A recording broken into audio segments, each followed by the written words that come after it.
কাছে ওদা, সে দেখবেন সঙ্গে সঙ্গে লাফিয়ে ঠেলে উঠবে। তার রাগ করবেন না ভক্তমণ্ডলী, আমি আপনাদের ভেতরে সেই চেতনার ঘুম ভাঙাতে এসেছি। কথাটা ভাববেন,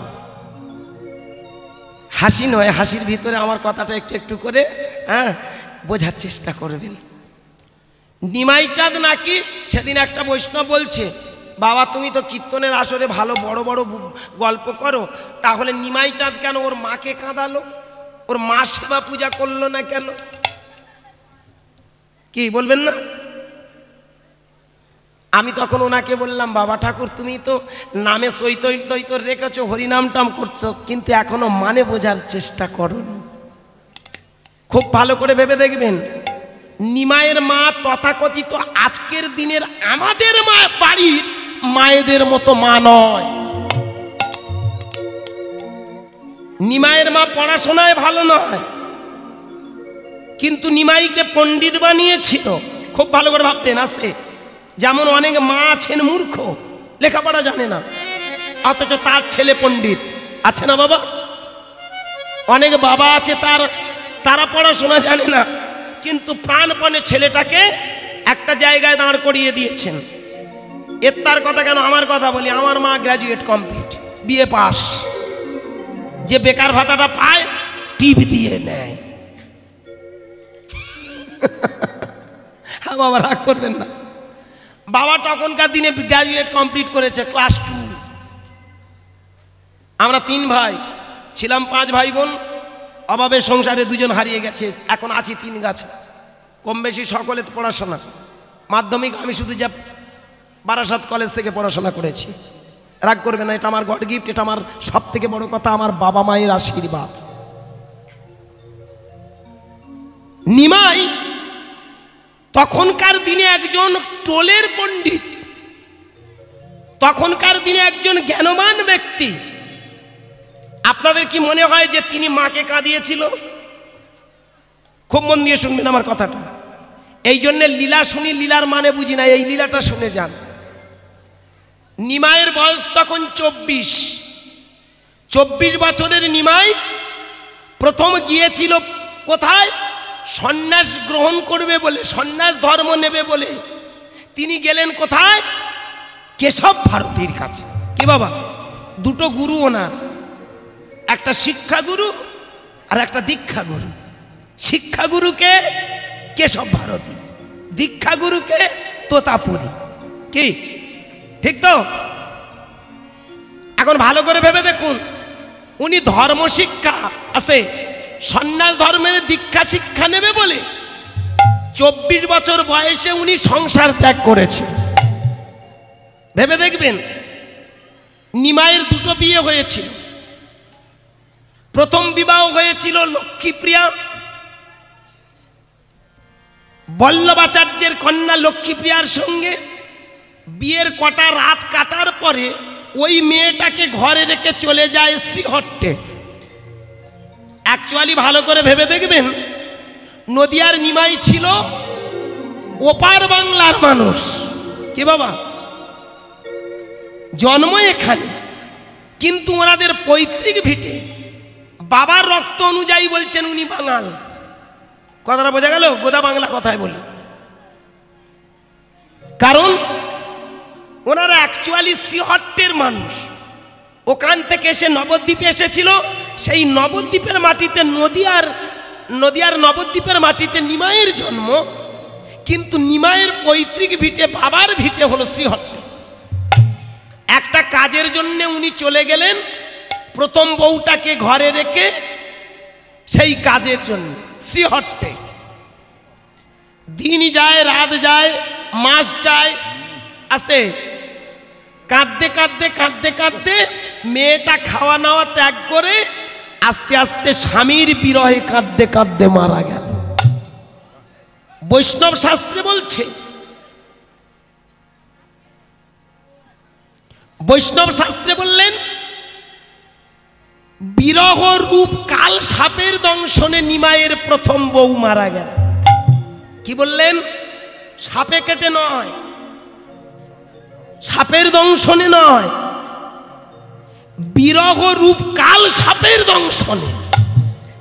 এ জগতে ভালো করে ভেবে দেখবেন, বিরহটা যে মানুষের কত বড় একটা বিষাক্ত কাল সাপের মতো বিষ, সেটা বলে বোঝানো যাবে না। ক্ষমা করবেন, যেসব মায়েদের স্বামীরা বাইরে থাকেন, কাজের সুবাদে হোক বা যে কোনো ভাবে যদি বাইরে থাকে, সেই মায়েদের ভিতরে যে কতটা যন্ত্রণা সেটা বলে বোঝানো যাবে না। আজকের ভেবে দেখবেন, সংসার জীবনে আপনারা যারা এখানে এসেছেন স্বামীর ঘর করতে, ওখানে এসে যদি দেখেন যে স্বামী অন্যদিকে গেছে বা কোনো কাজের জন্য বাইরে গেছেন, যত অট্টালিকা থাকুক, যত রাজভোগ খান, যত সোনার বিছানায় আপনি পালঙ্কে ঘুমান, সুখ নেই। সেই দশাটা হয়েছিল কার? আছে আমার প্রথমা স্ত্রী লক্ষ্মী প্রিয়া। তাই তো কাঁদতে কাঁদতে উনি আস্তে আস্তে দেহটা রাখলেন। এই যে স্বামী বিরহে যে কাঁদতে কাঁদতে, সাপের বিষের সঙ্গে বিরহের কম্পেয়ার করা হয়। কি বোঝা গেল? প্রথমা বউটা মারা গেল, মা আবার ছেলেটাকে বিয়ে দিলেন সনাতন মিশ্রের কন্যা বিষ্ণুপ্রিয়ার সঙ্গে।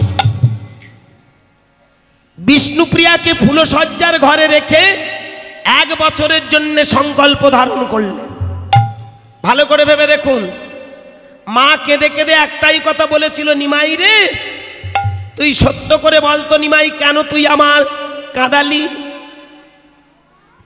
সত্য করে বল, কেন তোর একটা নয় 2টো বউকে তো তুই কাঁদালি। প্রথম বউটাকে কাঁদাতে কাঁদাতে মেরে ফেললি, দ্বিতীয় বউটাকে তুই ফুলসজ্জার ঘরে রেখে তুই চলে গেলি শিবাসঙ্গনে। বল নিমাই, লীলাটা শুনুন, তত্ত্বটা বুঝুন, এটাই আজকের লীলা। সেদিন নিমাইয়ের মা ধীরে ধীরে নিমাইয়ের সামনে দাঁড়িয়ে বলল, বল নিমাই, কি অন্যায় করেছে ওই নবযুবতী মেয়েটা, যে মেয়েটা ফুলসজ্জার ঘরে রেখে তুই চলে গেলি? বল নিমাই, ও যে কাঁদছে, এ কান্নার ফল তোকে নিতে হবে। বিষ্ণুপ্রিয়া দেবীকে কাছে ডেকে সেদিন নিমাই একটা কথা বলেছিল, প্রিয়া তুমি কি চাও? করজোড়ে সেদিন বিষ্ণুপ্রিয়া অন্ধের মতো কথা একটা বলে ফেলেছিল, স্বামী গো, তোমার আশীর্বাদে আমার গর্ভে একটা আসুক পুত্র, যে আমাকে মা বলে ডাকবে, যে তোমাকে বাবা বলে ডাকবে। করজোড়ে নদিয়ার চাঁদ নিমাই সেদিন বিষ্ণুপ্রিয়াকে বললেন, প্রিয়া, একটা পেটের সন্তান তুমি চাইলে, এই একটা সন্তান তোমাকে মা বলবে, আমাকে বাবা বলবে, আমি সংসারে থাকবো, তোমাকে সুখী করব, খুশি থাকবে। আচ্ছা প্রিয়া, তুমি কি চাও না এই পৃথিবীর সবাই তোমাকে একটা দেবীর আসনে বসা? তুমি কি চাও না? তুমি তো নারী, তুমি তো মা, মা হয়ে তুমি চাও না কোটি কোটি সন্তান যে কাঁদছে, সংস্কারের জালে পড়ে অন্ধকারাচ্ছন্নের পথে গিয়ে, তুমি কি চাও না সেই সন্তানগুলো তোমার আশীর্বাদে ওরা সবাই সুখী হোক, শান্তিতে থাকুক? বিষ্ণুপ্রিয়া দেবী স্বামীর দিকে তাকিয়ে তাকিয়ে কথাটা শুনতে শুনতে বলে উঠল, স্বামী গো, আমি শুধু নিজের স্বার্থ চরিতার্থের কথা ভেবেছি, আমি শুধু নিজের মনের কথা ভাবনাটুকু ভেবেছি, আমি তো কোনোদিন এমন করে বৃহতের ভাবনা ভাবিনি। তাই স্বামী গো, তোমার কাছে আমার এটাই প্রার্থনা রইল, যাও, চলে যাও। কাঁদিয়া কাঁদিয়া বললেন, নিতাই গৌর হরি হরি বল।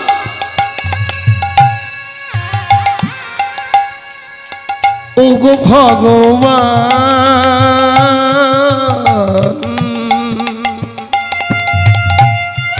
কাঁদিয়া কাঁদিয়া বলো,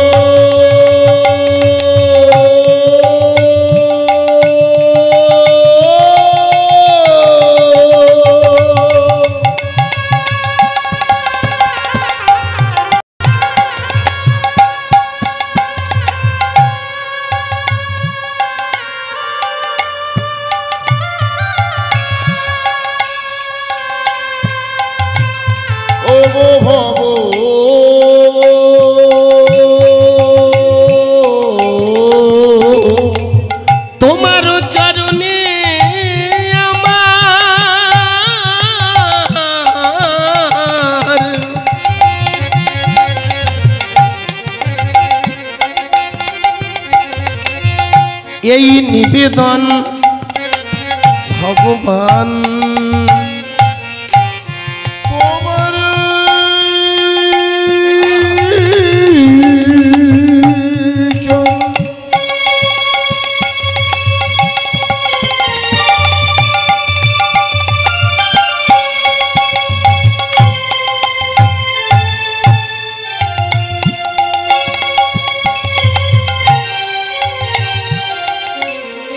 তোমার চরণে আমার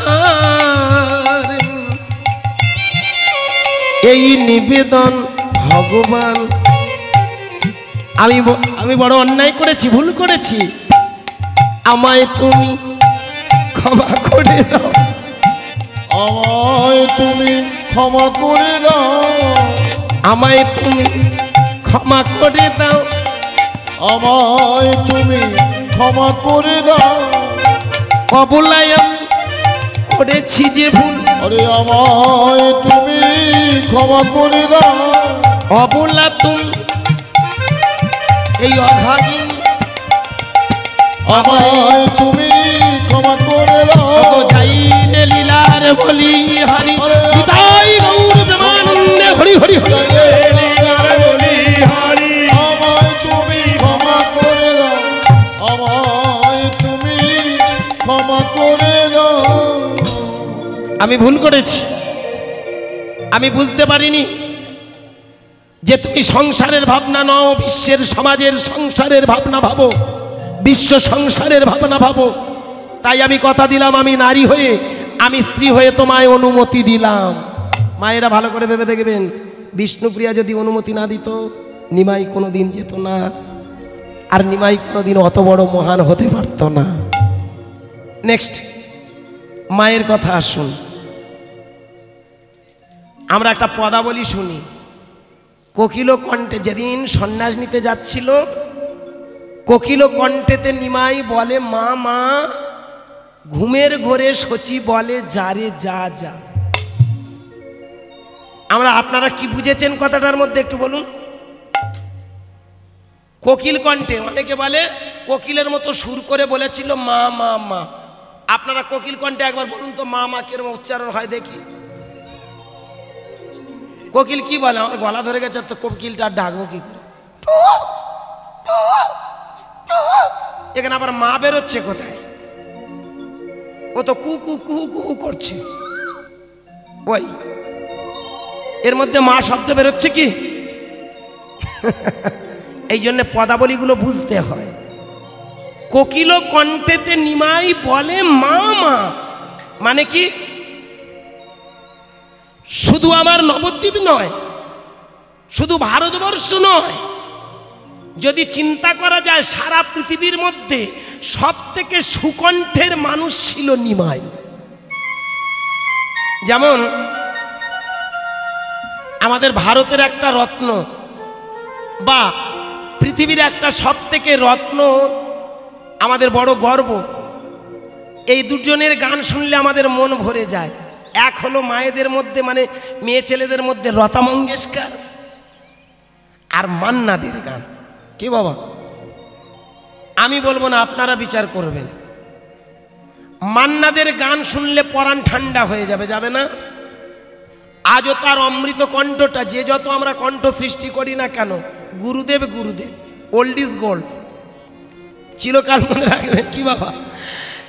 ওনার গান শুনলে পরাণ ঠান্ডা হয়ে যাবে। কি গো মা? মনে হয় যেন আহ কি মধু বৃষ্টি হচ্ছে। ভাবুন, কণ্ঠ থেকে আমরা বলি মধু আসছে, আসছে না?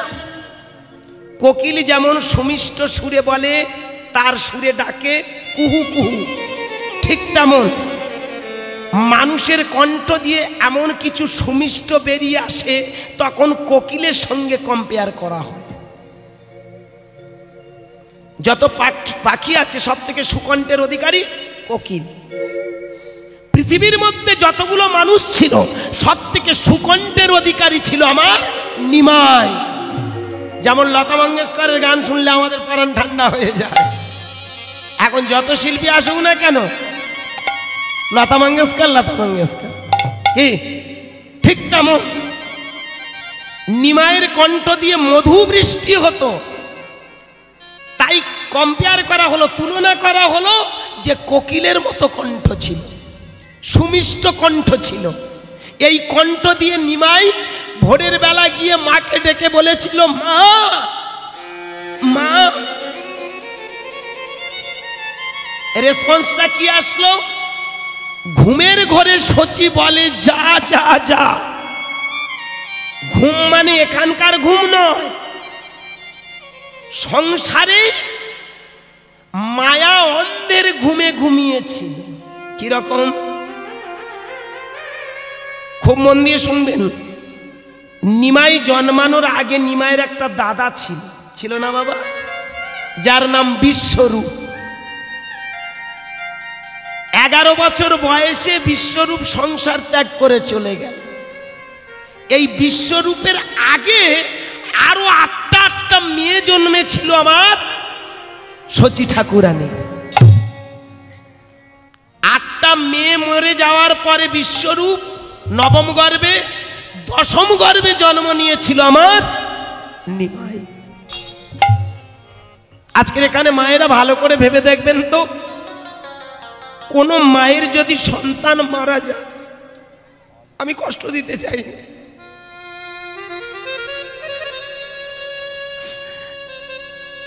এ জগতে দেখবেন সেই মায়ের জীবনে যে কত দুঃখ কত কষ্ট, এটা বলে বোঝাতে পারে।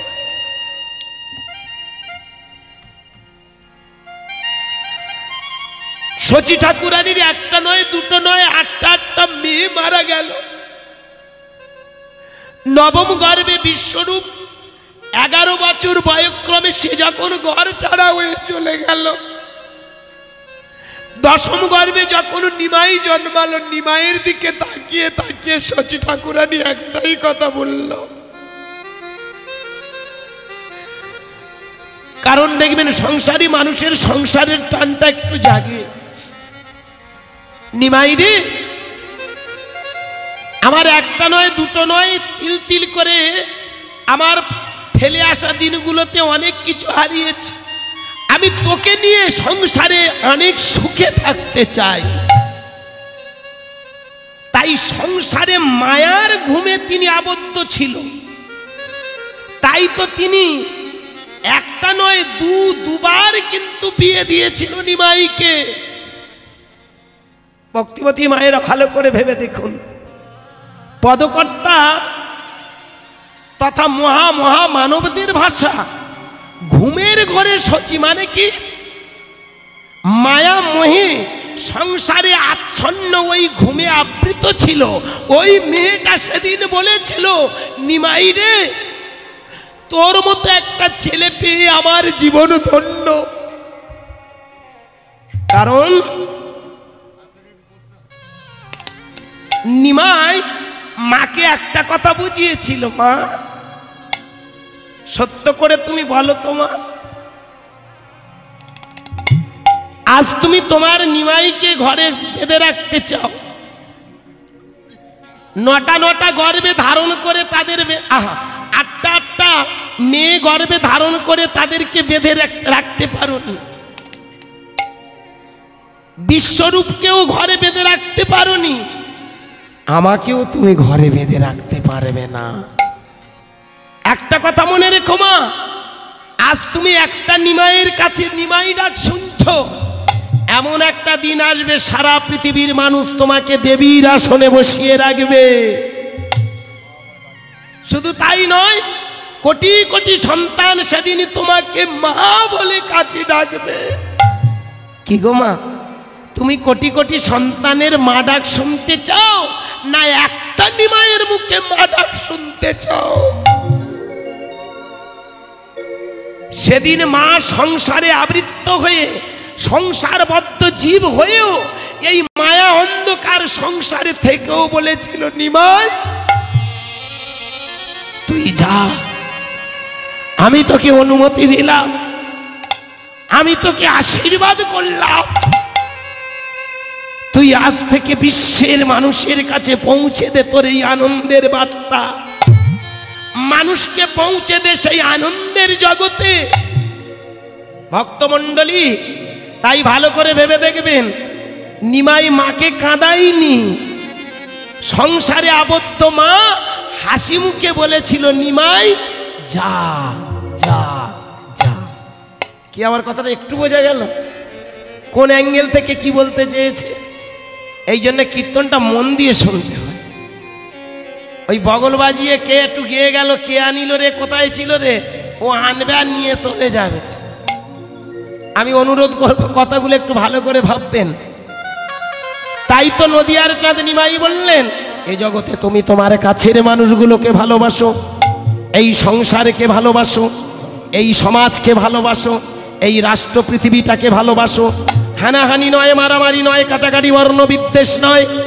তুমি মনুষ্য জীবন পেয়ে তোমার 4টে লক্ষ্য পূরণ করো। পশুত্ব কাটিয়ে দাও, জাগিয়ে তোলো মনুষ্যত্ব। মনুষ্যত্ব দিয়ে সমস্ত মানুষের ভিতরে মনুষ্যত্ব জাগ্রত করে দাও। কালের নিয়মে তুমি চলে যাবে দেবত্বের আসনে। ওই দেবতার আসনে গেলে তুমি সবাইকে দেব, সমস্ত মানুষকে বুকে টেনে নিতে পারবে। এই জন্য ভালো করে ভেবে দেখবেন, দেবতার কাছে সূচি অসুচি যেমন আলাদা নয়, দেবতার কাছে যেমন কেউ ছোট বড় নয়।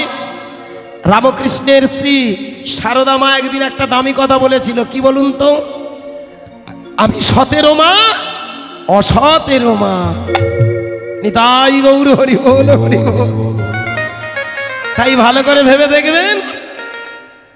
আমার নদিয়ার নিমাই বললেন, তোমার ভিতরে দেবত্ব ফুটিয়ে তোলো, সেদিন তোমাকে দেবতা বলা হবে যেদিন তুমি মানুষের মাঝখানে তোমার জীবনটা উৎসর্গ করবে। কালের নিয়মে আস্তে আস্তে সাধন ভজন করে এগিয়ে যাও। তুমি জেনে নেবে এই পৃথিবীতে তুমি ব্রহ্মের সন্তান, ব্রহ্ম এক ব্রহ্ম অদ্বিতীয়ম। ভালো করে ভেবে দেখবেন, মানুষ সাধন ভজন করতে করতে না এমন একটা দিন আসে পরম ব্রহ্মের জগতে চলে যায়। আজ এই হরিবাসরে বলবো, বাবা নদিয়ার চাঁদ নিমাই কেন হরিনামটা দিয়েছিল জানেন? আমাদের ভিতরে সেই ব্রহ্মজ্ঞান জাগ্রত করার জন্যে। জাগবে কি করে? অনুরোধ, আমার কথাটা একটু ভালো করে মন দিয়ে শুনুন আর বাড়িতে গিয়ে চেষ্টা করে দেখুন। এটা আমি প্রত্যেকটা হরিবাসরে বলি, আজও আপনাদের চরণে নিবেদন। বাড়িতে বসে নিরালা নিরিবিলিতে একটু চোখটা বন্ধ করুন, আডুম বাডুম হয়ে বসুন। পারলে এমনি করে একটা আসন তৈরি করুন, আডুম বাডুম হয়ে বসবেন। পারলে এই তলপেটে আপনার এই গোড়ালিটা ঠেকিয়ে দিন, এই পাটা টেনে এনে তলপেটে গোড়ালিটা ঠেকিয়ে দিন, আসন তৈরি হবে। এটা হলো বসে সাধন ভজনের সবথেকে সেরা প্রসেস। আলাদা করে কোনো দেবদেবতার মন্দিরে গিয়ে তাকে সন্তুষ্ট করা লাগে না। তোমার ভিতরে তোমার চৈতন্য জাগ্রত করার নাম হচ্ছে দেবত্ব ফুটিয়ে তোলা, দেবতাকে সন্তুষ্ট করা।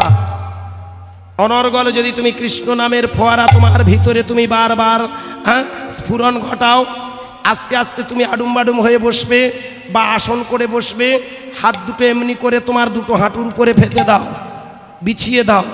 এর নাম জ্ঞান মুদ্রা। এই বিছিয়ে দেওয়ার পরে এইবার আস্তে আস্তে কি করবে জানো? চোখটা বন্ধ করে নাও। চোখটা বন্ধ করে নাকের ডগায় বসে বসে কৃষ্ণ নাম করো।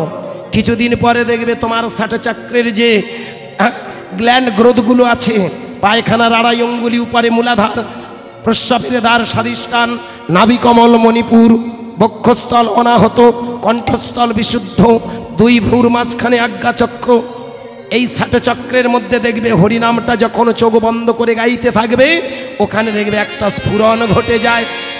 এই স্ফুরণটা যখন ঘটে যায় তখন কালের বিবর্তন ধরে আস্তে আস্তে তার বহির প্রকাশ হয় দুটো নয়ন দিয়ে। এই জন্যে বাবা আমার মায়েরা দেখবেন, প্রকৃত যারা হরিনাম করে তারা একবার কৃষ্ণ বলে নয়নের জলে বুক ভেসে যায়। ভালো করে ভেবে দেখবেন, প্রকৃত যারা কৃষ্ণ নামের নামী হয়, হরিনাম করে, একবার কৃষ্ণ বলার সঙ্গে সঙ্গে দুটো নয়ন জল ভরে যায়, আর সাথে সাথে নয়ন জলে কৃষ্ণ নাম বলে বলতে থাকে বারবার ভিতরে। তাই হরিনামের প্রকাশ। ভজ রাধা কৃষ্ণ গোপাল কৃষ্ণ, ভজ রাধা কৃষ্ণ গোপাল কৃষ্ণ, কৃষ্ণ কৃষ্ণ বলো মুখে। নিতাই গৌর হরি হরি বল। কৃষ্ণ গোপাল কৃষ্ণ, ভজ রাধা কৃষ্ণ গোপাল কৃষ্ণ, কৃষ্ণ কৃষ্ণ বলো মুখে। ভজ রাধা কৃষ্ণ গোপাল কৃষ্ণ ভজ রাধা কৃষ্ণ গোপাল কৃষ্ণ কৃষ্ণ কৃষ্ণ বল মুখে মুখে কৃষ্ণ কৃষ্ণ বল মুখে তাই হরি হরি বল ভজ রাধা কৃষ্ণ গোপাল কৃষ্ণ ভজ রাধা কৃষ্ণ গোপাল কৃষ্ণ কৃষ্ণ কৃষ্ণ বল মুখে কৃষ্ণ কৃষ্ণ বল মুখে নাম বুক ভরে যায় অভাব মিটায় নামে বুক ভরে যায় অভাব মিটায় নামে বুক ভরে যায় অভাব মিটায় নামে বুক ভরে যায় অভাব মিটায় স্বভাব জাগায় মহা সুখে স্বভাব জাগায় মনো সুখে স্বভাব জাগায় মনো সুখে স্বভাব জাগায় মনো সুখে ভজ রাধা কৃষ্ণ নিতাই গৌর হরি হরি হরি বল ভজ রাধা কৃষ্ণ গোপাল কৃষ্ণ কৃষ্ণ কৃষ্ণ বল মুখে কৃষ্ণ কৃষ্ণ বল মুখে কৃষ্ণ কৃষ্ণ কৃষ্ণ বল মুখে নিতাই গৌর হরি বল হরি বল হরি বল হামা হা বাবা তাহলে ভালো করে ভেবে দেখুন নদিয়ার চাঁদনী মাই বললেন ভালো করে ভেবে দেখো তোমার রাধা রানী যে রাধাকে তুমি ডাকছো রাধা মানে অন্য কিছু নয় কুলকুণ্ডলিনীতে যে শক্তিটা আছে ওটাই হলো রাধা শক্তি ওটাকে যদি টানতে টানতে তুমি চলে যাও মহাশূন্যে অর্থাৎ সহস্রাতে লুকিয়ে আছে কৃষ্ণ এই রাধা কৃষ্ণের মিলন তোমার হয়ে যাবে অনর্গল যদি তুমি কৃষ্ণ নামের নামী হও তাহলে তোমার কুলকুণ্ডলিনী ওখান থেকে আস্তে আস্তে স্বাধিষ্ঠান মণিপুর অনাহত বিশুদ্ধ আজ্ঞা সহস্রাতে মিলন হয়ে যায় এই দুটো মিলনের নাম হলো রাধা কৃষ্ণের মিলন কি বাবা এ কীর্তনটা আর আজকের বর্তমানে হয় না আর হয় না বলে আমরা শুধু বলি বাবা একটু আনন্দের দুটো গান গাও না দেখবেন কি কল বাঁধবে দেখবেন চলুন দেখি সবাই মিলে হ্যাঁ কৃষ্ণ বলে বাহু তুলে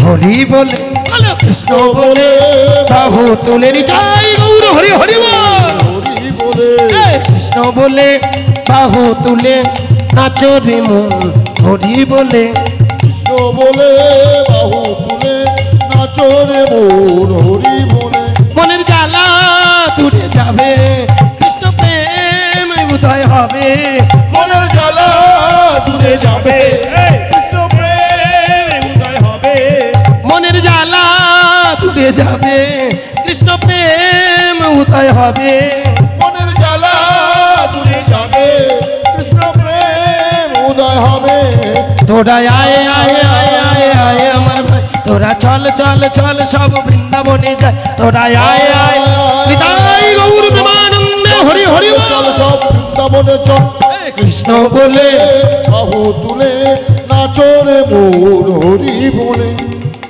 জয় শ্রী রাধে যাই করি না কেন ভক্তমণ্ডলী তাহলে চৈতন্য মহাপ্রভু বললেন মানব জীবনের চারটে ধাপ সেদিন পূরণ হবে তোমার ভিতরে পশুত্ব কেটে মনুষ্যত্ব মনুষ্যত্ব কেটে দেবত্ব অবশেষে তুমি ব্রহ্মত্বের জগতে চলে যাবে আর যেদিনই চলে যাবে তোমার মানব জীবন সার্থক সবাই হাত তুলুন সবাই এবার হাত তুলুন চোখ বন্ধ করুন সবাই মিলে বলুন হরে কৃষ্ণ হরে কৃষ্ণ হরে কৃষ্ণ হরে কৃষ্ণ কৃষ্ণ কৃষ্ণ কৃষ্ণ কৃষ্ণ হরে হরে হরে হরে হরে রাম হরে রাম হরে রাম হরে রাম রাম রাম রাম রাম হরে হরে হরে হরে হরে কৃষ্ণ হরে কৃষ্ণ হরে কৃষ্ণ হরে কৃষ্ণ কৃষ্ণ কৃষ্ণ কৃষ্ণ হরে হরে হরে হরে হরে রাম হরে রাম হরে রাম হরে রাম রাম রাম রাম রাম হরে হরে হরে হরে ওম ওম কৃষ্ণ কৃষ্ণ রাম রাম নারায়ণ নারায়ণ ওম ওম কৃষ্ণ কৃষ্ণ রাম রাম নারায়ণ নারায়ণ ওম ওম কৃষ্ণ কৃষ্ণ রাম রাম নারায়ণ নারায়ণ হরি ওম হরি ওম তৎসৎ তৎসৎ হরি ওম হরি ওম তৎসৎ তৎসৎ হরি ওম হরি ওম তৎসৎ তৎসৎ প্রেম সে বলুন নিতাই গৌর হরি বল। হ্যাঁ মা, সবার ভিতরে চৈতন্য জেগে উঠুক। তাই নদিয়ার নিমাই হরি নামটাকে মানুষের দরবারে দিয়ে মানুষের ভেতরে চেতনা তৈরি করে মনুষ্যত্ব বোধ দেওয়ার জন্য এই নাম দিয়ে গেলেন। তাই বিশ্বের সমস্ত মানুষের ভিতরে সেই চেতনা জেগে উঠুক। আমার চলার পথে যদি ভুল ত্রুটি হয় ক্ষমা করবেন। আজকে চৈতন্য মহাপ্রভু সেই আদর্শ বলতে গিয়ে যদি ভুল ত্রুটি হয় ক্ষমা করবেন। এখানে যারা ভক্তমণ্ডলী আছেন সবার চরণে আমার বিনীত প্রার্থনা, এই পাগল বাবার জন্য সবাই একটু আশীর্বাদ করে যাবেন, যেন এই পাগল বাবা প্রতি বছর এমনি করে আপনাদের হরিকথা কৃষ্ণ কথা শুনিয়ে আমরাও ধন্য হব, ওনারও জীবন ধন্য হবে, এই বিশ্ব ব্রহ্মাণ্ড সবাই ধন্য হবে, সবার ভিতরে চৈতন্য জাগুক। নিতাই গৌর হরি হরি হরি বল। এইখানে রইল আমার লীলার মাধুরী চাঁদ বদনে, সবাই মিলে একবার বলুন নিতাই গৌর হরি বল।